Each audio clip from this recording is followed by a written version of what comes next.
Well, I think it's been positive. We were able to do some things for a couple weeks that you normally wouldn't get a chance to do during the regular schedule. So, team was attentive at practices. They practiced hard. We covered some things that we needed to cover. So, at the end of that, we'd like to see a different colored jersey and play against somebody right now. So it's going to be exciting. Obviously, when we play Minnesota, whether it's here up in Ritter, it's an entertaining game. You got two real high quality teams with a bunch of good players on both sides of the puck, and who's going to be able to execute and manage things and end up victorious. We'll find out Saturday afternoon. You've coached in some big games. I've heard you've played in some big games.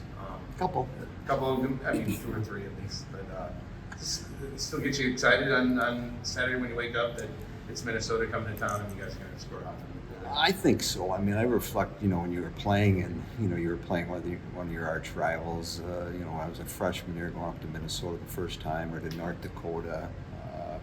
You just got a little bit more excited because you knew it was going to be a rivalry game. And so I think when I became a coach and you're playing against Minnesota, I remember early on in my coaching career, they were a pretty high profile team with a lot of Olympic players and very successful. And I think as coaches, you get excited similar to it being a player. So anytime we've played Minnesota in the past, it's a special week. I'm sure they have the same type of feelings, and usually both arenas are full depending on where we're playing, and the fans get treated to some real high quality hockey. They're still a high profile team with Olympic players, and so is your team, obviously. Yeah. The talent that's on the ice this week, how do you assess that as being comparative to a world championship kind of level? Just the number of players that have been involved in that recently, being on one ice together. Yeah, very experienced team we're playing and going up against, and you look at some of our players; they've got some depth and experience within what they've been able to profile so far, and I think it's just exciting because as we've talked about earlier in the season, our league's probably the deepest it's ever been.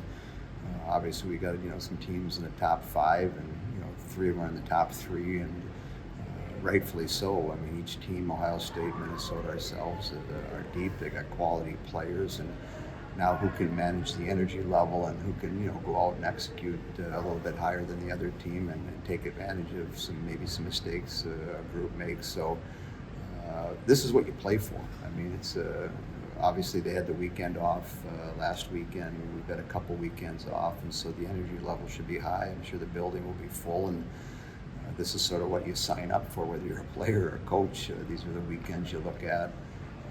And again, similar to past weekends, when we played Duluth, we came away with some things we needed to work on, and I'm sure Monday, when I come back in the office, reflect back on the 2 games against Minnesota, there'll be some things that we need to continue to work on. So it comes at a good time. We'll take Thanksgiving off, and then we got a couple more weekends before Christmas break, and then we really start to get into the meat of our schedule with it being consistent once we play Quinnipiac after Christmas, and then we just sort of flow. And my question to you is, where's September and October go? We're already middle of November, and it's like, oh my goodness, we only have 6 games and we're Christmas break. So it goes by quick, and you look for moments within your schedule to really, get excited and maybe analyze your team. And this is certainly one of those weekends we look at.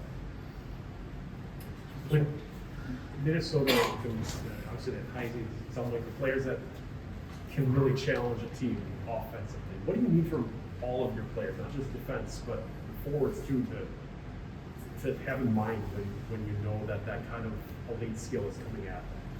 Yeah, it's obviously you have to be aware of certain players. We're all aware of that on the other side of the puck. But the big thing is, your transition game from when you have the puck and you're on offense and you're trying to make a play and score a goal, to when they acquire the puck or they steal the puck or they get possession of the puck.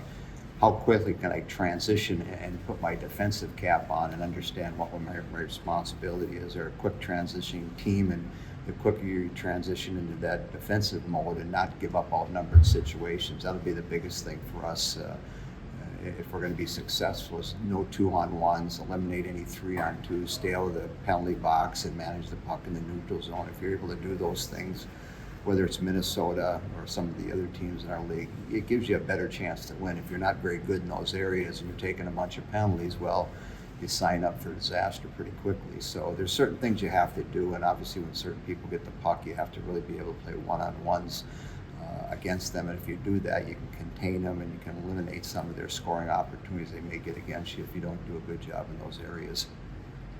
Will you continue to rotate your goaltenders, or? I think so. I mean, I can't say for sure right now. We'll just see how the next couple days go, and if it stays as is, Cammy will probably play the first afternoon, and then we'll evaluate, and then most likely go with Jane. But it's a long way from now till then, and life throws us curveballs and situations. So that's the plan now. Whether we stick to it, I don't know. Plans are great. Yeah, plans are wonderful, but then I wake up and it snows and your car won't start, and there go your plans for the day.